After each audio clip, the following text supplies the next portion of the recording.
Assalamualaikum warahmatullahi wabarakatuh. Hari Minggu berjalan santai menuju pusat kota Kendari. Sebelum presentasi dimulai, izinkan saya memperkenalkan diri. Nama saya Ivana Javier, nomor absen 19 dari kelas 12 IPA 1. Di sini saya akan menjelaskan tentang membangun sikap selektif dalam menghadapi berbagai pengaruh kemajuan iptek.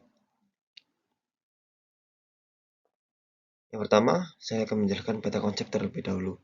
Yang pertama ada pengertian iptek, yang kedua sikap selektif di bidang politik, yang ketiga sikap selektif di bidang ekonomi, yang keempat sikap selektif di bidang sosial budaya. Yang pertama ada pengertian iptek.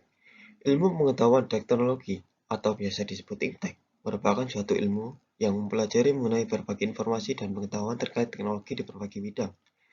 Pengetahuan terkait teknologi tidak hanya terbatas pada pendidikan saja, melainkan bidang-bidang lain akan mengoptimalkan segala sumber daya yang dimilikinya. Dengan adanya iptek, pengetahuan masyarakat mengenai teknologi akan berkembang, dan masyarakat akan paham dengan berbagai teknologi yang ada saat ini. Tidak hanya itu, adanya iptek merupakan suatu pendukung untuk menyebarkan segala informasi dan pengetahuan mengenai berbagai teknologi yang ada saat ini, dan kemungkinan teknologi yang akan diciptakan di masa yang akan datang atau masa depan. Yang pertama, sikap selektif di bidang politik. Sikap yang harus diwujudkan dalam bidang politik yaitu, yang pertama, mengembangkan demokratisasi dalam segala bidang. Yang kedua, mengaktifkan masyarakat sipil dalam arena politik. Artinya, semua masyarakat itu harus beraktif dalam arena politik.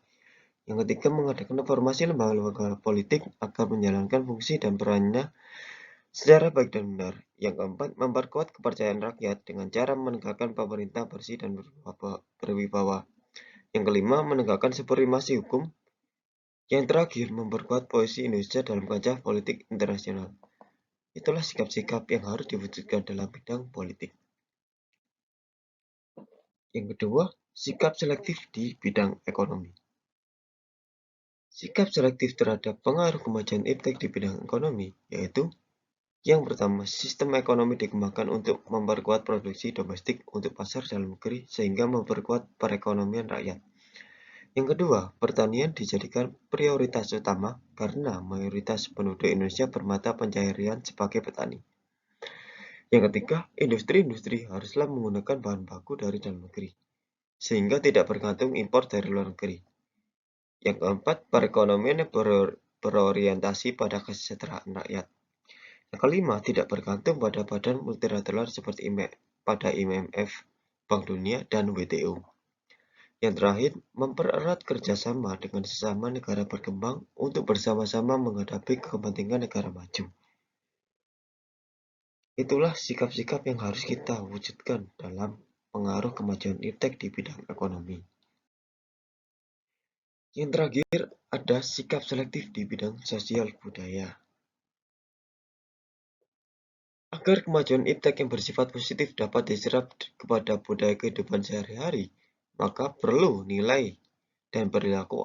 Yang pertama, terbukanya terhadap inovasi dan perubahan, yaitu kita harus terbuka terhadap inovasi-inovasi dan perubahan yang bersifat positif kepada kita. Yang kedua, berorientasi pada masa depan dan masa lampau.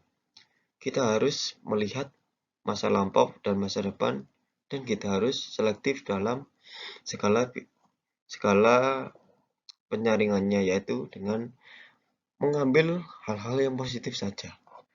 Yang ketiga, dapat memanfaatkan iptek dengan baik dan tepat sasaran.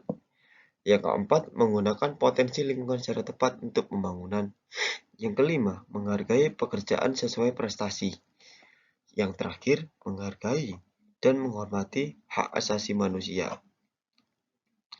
Itulah sikap-sikap yang harus diwujudkan dalam pengaruh kemajuan iptek di bidang ekonomi, sosial budaya, dan politik. Ya, sekian dari saya. Bila ada salah kata, mohon dimaklumi dan dimaafkan. Sebelum saya tutup, saya akan membacakan pantun saya terlebih dahulu. Burung dara, burung cendrawasih, bisa dicari dulu di Papua. Cukup sekian dan terima kasih. Semoga bermanfaat untuk kita semua. Wassalamualaikum warahmatullahi wabarakatuh.